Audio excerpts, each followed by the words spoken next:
சட்ட மாறன நான் பல தடவை சொல்லியிருக்கேன். அதாவது நல்ல சிரிக்கிறதுக்கு சொல்லணுங்க. ஒரு 2 கோடி ரூபாய் ஒரு 3 கோடி ரூபாய் போட்டு ஒருத்தவங்க படம் எடுக்கிறாங்க. அசிஸ்டன்ட் டைரக்டருங்க 10-15 வருஷமா கஷ்டப்பட்டு பொண்டாட்டி புள்ளியில விட்டுட்டு பசி பட்டினி கொடுமையில ஒரு கதையை தயார் பண்ணி ஒரு தயாரிப்பாளர் கிடைச்சிட மாட்டாங்களா? என்னோட வாழ்க்கை மாறிடாதான் நினைச்சுட்டு இருப்பான். அப்படியே ஒரு ப்ரொடியூசரை பிடிச்சி ஒரு படத்தை பண்ணி கொண்டு வந்தா 3 நிமிஷத்துல ஜோடியை முடிச்சு போடுறாங்க. இருந்தால 3 நிமிஷம் தான்.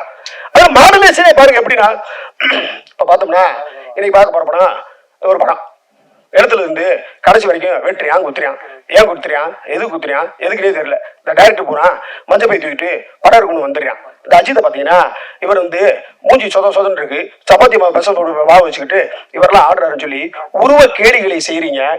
ஒரு படத்தை வீணடிக்கிறீங்க, அந்த படத்தினுடைய உழைப்பை கெடுக்கிறீங்க, ஒரு புது இயக்குனரை கொல்றீங்க, ஒரு தயாரிப்பாளரை கொல்றீங்க. இது மாதிரி நிறைய விஷயங்கள். ஏன் நான் சொல்றேன்னா, இது சின்ன படம் தாங்க, ஆனா நல்ல கதை. நீங்க பத்திரிகையாளர் நண்பர்கள் நிறைய சகோதரர்கள் எனக்கு இருக்கீங்க, நண்பர்கள் இருக்கீங்க. இந்த படத்தை நல்லபடியா எழுதுங்க. இந்த படம் உயிர் பெறும் பொழுது இன்னொரு படைப்பு உயிராகிறது. இன்னொரு படைப்பு வரும்போது இன்னொரு பேருக்கு இயக்குனர் வேலை செய்வதற்கான ஒரு வாய்ப்பு கொடுக்கிறார். அதே மாதிரி நடிகர் நிலை கொச்சமாக பேசுவது, அந்த நடிகை அவ கூடப்படுத்தா, இந்த நடிகை இவ கூடப்படுத்த கேடுகிட்ட பயில்வான் ரங்கநாதன் மாதிரி வாழ்க்கையை தொலைச்சிடாதீங்க. இன்னைக்கு அசால்ட்டா ஒரு வார்த்தையை சொல்லிட்டு போயிடுவானுங்க இந்த நடிகை கூட அப்படின்னு. ஆனா இன்னைக்கு உளவியல் சிக்கல் என்னன்னா, இன்னைக்கு அந்த நடிகை இன்னைக்கு ஒரு திருமணம் முடிச்சு அவங்களுக்கு 2 பிள்ளைங்க இருக்கலாம். இன்னைக்கு யூடியூப்ல அதை கேட்கும் பொழுது அந்த பிள்ளைக்கு உளவியல் ரீதியா எவ்வளவு பாதிப்பு இருக்கும். அந்த வீட்டுல பேரண்ட்ஸ் நம்ம அம்மா அப்படியா நம்ம அப்பா அப்படியா ஆகும்போது இந்த சிக்கலே தெரியாம இந்த போலீஸ்காரங்களே பொறிக்காத இருப்பாங்க போல. அது மாதிரிதான் இந்த பயில்வான் ரங்கநாதனும். ஏன் அப்படின்னா, இது என்னுடைய கடமை. நீ எனக்கு வாய்ப்பு கொடுக்காம போ, எனக்கு அதெல்லாம் தேவையில்லை. ஆனால் சினிமா இயக்குநர்களுக்கும் நடிகர்களுக்கும் ஒரு பிரச்சனைனா நான் முதலால குரல் கொடுப்பாங்க. அப்படித்தாங்க ஸ்ரீகாந்துக்கு இன்னைக்கு பிணையில் எடுத்திருக்கேன். என்னுடைய ரெஃபரன்ஸ்ல தான் ஸ்ரீகாந்தோட அட்வொகேட் ஃப்ரெண்ட்ஸை வச்சுதான் அவரை வெளியில் எடுத்திருக்கேன். அவர் கைது பண்ணும்போது எத்தனை மீடியா போய் அவரை போய் அசிங்கப்படுத்துறீங்க, அவமானப்படுத்துறீங்க. ஏதோ ஒரு மன உளைச்சல் பயன்படுத்திட்டாரு, தப்பு தான் இல்லைன்னு சொல்ற, அரசாங்கம் தண்டனை கொடுக்கட்டும். ஆனா மீடியா பீப்புளுக்கு கொஞ்சமாவது, நான் ஒரு சில மீடியாவுக்குள்ள தான் சொல்றேன், ஒரு அறம் வேணுமா? இப்ப அவர் பிணையில் ஆயிட்டாரு, ஆனா வெளியில வரல. சோ இந்த மாதிரி நிறைய பிரச்சனைகள் இந்த மீடியா நண்பர்கள் எடுத்துட்டு போங்க. லேட்டஸ்டா கூட இதை ஒண்ணு மட்டும் சொல்லி முடிச்சிடுறேன். இந்த பீனிக்ஸ்னு ஒரு படம், தம்பி விஜய் சேதுபதியோட சூர்யா சேதுபதி அவனை என்ன மாதிரி ட்ரோல் பண்ணி அவமானப்படுத்தி அசிங்கப்படுத்தி, இது உங்களுக்கு தெரியாதுங்க. நீங்க சொல்லிட்டு நீங்க ஒரு வியூவர்ஸ் கிடைக்கிறதுக்காக போயிருவீங்க. அது உளவியல் ரீதியா மிகப்பெரிய பாதிப்பு. அவன் பப்ளிகா போட்டான், ஒரு ஆட்டிடியூட காட்டிட்டாப்ல தம்பி. அவன் மனசார சாரி கட்டுட்டான், அவங்க அப்ப விஜய் சேதுபதி சாரி கட்டுட்டான். இதுக்கு மேல அவனை ட்ரோல் பண்ணி ஓட்டி தேங்க்ஸ் மீட்டிங்ல இதே மேடையில நான் உங்களை அடுத்த படத்துல சந்திக்கிறேன் அப்படின்னு சொல்லிட்டு மனம் இறங்கி போறான். ஒரு வார்த்தை கொல்லுங்க, ஒரு வார்த்தை வெல்லுங்க. அடுத்தவருடைய உணர்வுகளையும் அடுத்தவருடைய வலியையும் அடுத்தவருடைய கண்ணீரையும் வைத்து நீங்க யூடியூப்ஸ்ல சம்பாதிக்கிறீங்கன்னா, அதை சாப்பிடுறீங்கன்னா அந்த காசு மலத்துக்கு சமங்க, பிழந்துண்ணும் கழுகுகள் அல்ல. நிறைய யூடியூபர் நண்பர்கள் அறத்தோட இருக்காங்க, நல்ல ரிவ்யூஸ் கொடுக்குறாங்க, நல்ல பதில்கள் கொடுக்குறாங்க. ஒரு படம் ஓடட்டுமே. ஆர்கே செல்வமணி அண்ணன் ஒரு மேடையில சொன்னாங்க, வெள்ளி சனி ஞாயிறு 3 நாள் படத்தை பத்தி குறைய எழுதாதீங்கன்னு. பல பேரோட உழைப்பு இருக்குங்க. படத்துல ஒரு முக்கியமான கதாபாத்திரத்தில் நடித்திருக்கக்கூடிய கவிஞர் பாடலாசிரியர் திரு குணாஜி அவர்களை பேசுமாறு அன்புடன் அழைக்கிறோம்.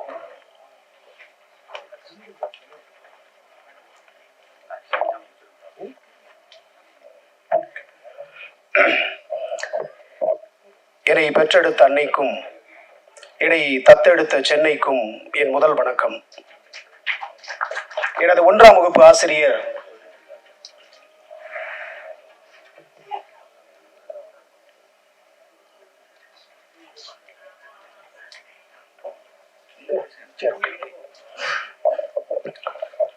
எனது 1ஆம் வகுப்பு ஆசிரியை திருமதி சரோஜினி அவர்களையும், எனது 2ஆம் வகுப்பு ஆசிரியர் திரு துரைராஜ் அவர்களையும், எனது 3ஆம் வகுப்பு ஆசிரியை கிறிஸ்டினா அவர்களையும், எனது 4ஆம் வகுப்பு ஆசிரியர் திரு நல்லதம்பி ஞானக்கன் அவர்களையும், எனது 5ஆம் வகுப்பு ஆசிரியர் திரு சச்சிதானந்தம் அவர்களையும், எனது 6ஆம் வகுப்பு ஆசிரியர் திரு அமல்ராஜ் அவர்களையும், எனது 7ஆம் வகுப்பு ஆசிரியை வெள்ளத்தாய் செரீன் அவர்களையும், எனது 8ஆம் வகுப்பு ஆசிரியை வசந்தி அவர்களையும், எனது 9ஆம் வகுப்பு ஆசிரியை திருமதி நவநீதம் அம்மா அவர்களையும், எனது 10ஆம் வகுப்பு ஆசிரியை சூரியகுமாரி அவர்களையும் கஸ்தூரிபாய் அவர்களையும், எனது 11ஆம் வகுப்பு 12ஆம் வகுப்பு ஆசிரியர்களான திரு ஞானராஜன், பிரைட் இன்பராஜ், செல்வினால், யாழினி, சத்தியசீலன் உள்ளிட்ட அத்துணை ஆசிரியர் பெருமக்களையும் நான் இந்த நேரத்திலே நினைவு கூறுகிறேன். காரணம், வாத்தியார்கள் என்றால் பாடம் மட்டும் எடுப்பார்கள், ஆனால் இங்கு 3 வாத்தியார்கள் படமே எடுத்திருக்கிறார்கள். ஆகவேதான் என்னுடைய ஆசிரியர்களை நான் நினைவு கூற கடமைப்பட்டிருக்கிறேன். ஏன் ஆசிரியர் அவர்கள் படம் எடுத்திருக்கிறார் என்று சொன்னால், இங்க படிச்சவன் சொன்னா அங்க எவனும் கேட்கறது இல்ல, ஆனா நடிச்சவன் சொன்னா கேட்கிறான். அதனாலதான் அவங்க படம் எடுக்க வந்திருப்பார்களோ என்பது எனக்கான ஒரு ஐயம். ஆனால் கதை சாராம்சம் அவர்கள் கேட்டிருக்கிறார்கள். இந்த கதையை பண்ண வேண்டும் என்கின்ற உந்துதல் அவர்களுக்கு இருந்திருக்கிறது. எனவே 3 தயாரிப்பாளர் அவர்களையும் நான் நெஞ்சார வாழ்த்துகிறேன். இந்த படத்திலே குழுவினர்களே எனக்கு அண்ணன் பேரரசு அவர்களை இதை தவிரவும், அண்ணன் வந்திருக்கிற சிறப்பு விருந்தினர் அண்ணன் RV உதயகுமார் அவர்களை தவிர வேறு யாருமே பரிச்சயம் இல்லை. ஆனால் சின்ன நகர் டீ கடையிலே நான் டீ சாப்பிட்டு கொண்டிருந்த பொழுது இயக்குனர் பாரதி சிவலிங்கம் அவர்கள் என்னை சந்திக்கிறார். என்னை வந்து கேட்கிறாரு, நீங்க நடிகர் அப்படின்னு கேட்டாரு. இல்லைங்க, நான் பேசிக்கலி டைரக்ஷன் டிபார்ட்மெண்ட் அப்படின்னேன். இல்லை, நாங்க ஒரு படம் பண்றோம், அந்த படம் வந்து ஒரு ஷெட்யூல் முடிஞ்சிருச்சு, இன்னொரு ஷெட்யூல் வந்து இங்க மெட்ராஸ்ல ஃபேக்டரியில் எடுக்க போறோம் அப்படின்னு சொல்லும் பொழுது, சரிங்கன்னு சொல்லிட்டு நம்மளும் அசிஸ்டன்ட் டைரக்டா 3 ஷார்ட் பிலிம் பண்ணியிருக்கோம். அண்ணன் RV உதயகுமார் கையிலலாம் நான் அவார்டு வாங்கியிருக்கேன் கோயம்புத்தூர்ல. ஸோ அவங்க லைன் கேட்டேன், இந்த மாதிரி ஒரு போராளியான ஒரு குணம் அப்படின்னு சொன்னாங்க. சரி, ரைட், ஓகே பண்ணுவோம் அப்படின்னு சொன்னேன். அப்போ தம்பி கேட்டாரு, இந்த லீட் ரோலை பண்ற வைகுண்டம் அப்படின்ற கதாபாத்திரத்துக்கு நீங்க யாரை பிக்ஸ் பண்ணிருக்கீங்க அப்படின்னு கேட்டேன். ஐயோ, அவரை தான் நான் தேடிக்கிட்டு இருக்கோம். உங்களுக்கு தெரிஞ்ச நோன் ஃபிகர், அதாவது முகம் தெரிந்த ஒரு நபர்னா எனக்கு டக்குன்னு இமிடியேட்டா தோணுது அண்ணன் பேரரசு அப்படின்னு. ஐயோ ஓகே அப்படின்னு லட்டு மாதிரி எனக்கு ஓகே அப்படின்னு சொன்னார். சம்பளம் அதை நான் பாத்துக்கிறேன், நீ விடு அப்படின்னு சொல்லிட்டு அண்ணனுக்கு ஒரு போன் அடிச்சு இந்த மாதிரி ஒரு தம்பியை சந்திச்சேன். அலுவலகத்துக்கு வர சொன்னாங்க, இயக்குனர் அலுவலகத்துக்கு வந்து கதை கேட்டாரு. ஒரு அவுட்லைனை மட்டும்தான் பாரதி சொன்னாரு. சொல்லும் போது பேரரசு அவர்கள் திருப்பாச்சி, சிவகாசி, திருப்பதி, திருவண்ணாமலை, தருமபுரி, பழனி இப்படி படங்களை பல முன்னணி இயக்குநர்கள் வைத்து இயக்கி வெற்றியும் கொடுத்து அந்த படத்தை அத்துணை பாடல்களையும் சூப்பர் ஹிட் ஆக்கிய ஒரு பேர் அரசன். அவர் ஒரு வார்த்தை சொன்னாரு, நுட்பமா கவனிங்க. இந்த கதையில மாணவர்களை அடிக்கிற மாதிரியோ அல்லது சாதியை பத்தியோ தழுவல் இருந்துச்சுன்னா இந்த படம் எனக்கு வேணாம் அப்படின்னு சொன்னாரு. மாணவர்கள் மீது அவருக்கு இருக்கக்கூடிய அந்த அக்கறை, அந்த வெளிப்பாடு தான் இந்த படத்துல ஒரு முக்கியமான ஒரு வலுவான வைகுண்டம் கேரக்டர். இனிமேல் அவர் வந்து படம் இயக்குறாரோ இல்லையோ, ஆனால் நிச்சயமாக பல படங்களில் நடிப்பார். அவருக்கு நான் தான் மேனேஜர், எனக்கு என்ன பெர்சன்டேஜ் வரணுமோ அதை அவர் எனக்கு அப்படி கொடுத்துடணும். ஏன்னா அது வந்து தொழில் வேற, நட்பு வேற. அதெல்லாம் இல்ல ஒரு நிமிஷம் நான் பாத்துக்கிறேன். இந்த மாதிரி இந்த கதைக்குள்ள அப்படித்தான் நான் வந்தேன். அதே மாதிரி தான் இயக்குனர் பேரரசனை வந்தாரு, நிறைய விஷயங்களை மாத்தி கொடுத்தாரு, நிறைய ஷார்ட்ஸ் சொன்னாரு, நிறைய டயலாக் சேஞ்ச் பண்ணாரு. அவருடைய காஸ்டியூமு, அவருடைய லுக்கு, அந்த மாடுலேஷன், அதெல்லாம் பார்த்தீங்கன்னா அதாவது நம்மளை சொல்லக்கூடாது. நீங்க படம் பாருங்க. படம் பார்க்கும் பொழுது இப்படி ஒரு பேரரசை வந்து இப்படி ஒரு தம்பி இயக்கி இருக்கிறாரு. அது மாதிரி பாரதி வந்து கதை, திரைக்கதை, வசனம், இயக்கம், பாடல்கள், நடிப்பு, முதல் படத்திலேயே இத்தனை துறைகளையும் கையாளு என்பது அவ்வளவு எளிதான ஒரு விஷயம் அல்ல. அதற்கே தம்பி பாரதிக்கு என்னுடைய நெஞ்சம் நிறைந்த வாழ்த்துக்களை நான் உரித்தாக்கிக் கொள்வேன். இதெல்லாம் யாருக்குமே கிடைக்காது. முதல் படத்துல வந்து எல்லா துறைகளும் கிட்டத்தட்ட ஒரு 6 துறை எடுத்திருக்கிறாரு. ஒரு மனுஷன் வந்து விரல்களால இசை மீட்டலாம், ட்ரம்ஸ்ல இசை மீசலாம், அல்லது தபலாவில் வாசிக்கலாம். பண்ணால கூட ஆரம்ப காலங்களில் படக்குரல் பண்ணும்போது வாயிலே மியூசிக் வந்து போட்டு நான் ராஜா சார், கங்கைபரன் சார் முன்னாடியே கூட நிகழ்ச்சி எல்லாம் பண்ணிருக்கேன். ஆனால் ட்ரம்ஸ் சிவமணியன் அவர்களால் மட்டும்தான் தனது சுவாசத்தில் கூட ஒரு இசையை இந்த சமூகத்துக்கு தர முடியும் அப்படின்னு சொன்னால் அண்ணன் ட்ரம்ஸ் சிவமணியன் அவரை பார்த்துட்டு நான் வந்து அந்த எட்டுப்பட்டி ராசாதில வந்து அந்த பஞ்சு மிட்டாய் சேலகட்டின்னு ஒரு பாட்டு இருக்கும். அதுல வந்து அந்த ஒரு பிஜிஎம் வரும். எனக்கு வந்து இப்ப நான் இதெல்லாம் பேசணும்னு வரல, ட்ரம்ஸ் சிவமணியனை பார்த்தோன்னே அதுல வந்து ஒரு மியூசிக் இருக்கும் பாருங்க.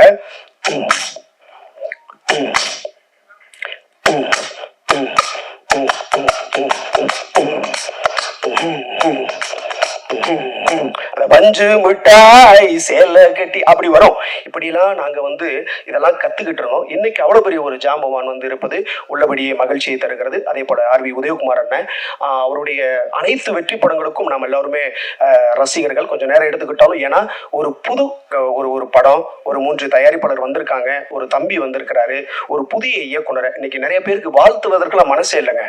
இவன் ஒளியணும், இவன் சாபனும், இவன் வளரக்கூடாதுன்னு தான் நினைக்கிறாங்களே ஒழிய மனசார ஒருத்தரை வாழ்த்துறதுக்கு இங்க வாய்ப்பே இல்லைங்க. ஆனால் அவருக்கு இருக்கிற வேலையெல்லாம் விட்டுட்டு அவ்வளவு பெரிய டைரக்டர், கிழக்கு வாசல் என் ஊர்ல தான் ஷூட்டிங்கு, தலிக்கு வந்து உழுக்கு குளிக்கி விடும் முழுக்கி குளிக்கும் வரும் கண்ணாலே அந்த பாடல் எடுத்துருக்கும் போது நான் ஷூட்டிங் வேட போயிருக்கேன். அதே மாதிரி பாத்தீங்கன்னா கமல் சாருக்கு ஒரு அற்புதமான ஒரு படம், ரஜினி சாருக்கு மறக்க முடியாத ஒரு எஜமான்ற படம், ஒரு கேப்டன் விஜயகாந்த் ஐயாவுக்கு சின்ன கவுண்டருக்கு மேலே அங்க ஒரு படம் வேணும். அதுல ஒரே ஒரு ஷார்ட் கம்போசிஷன் பாருங்க.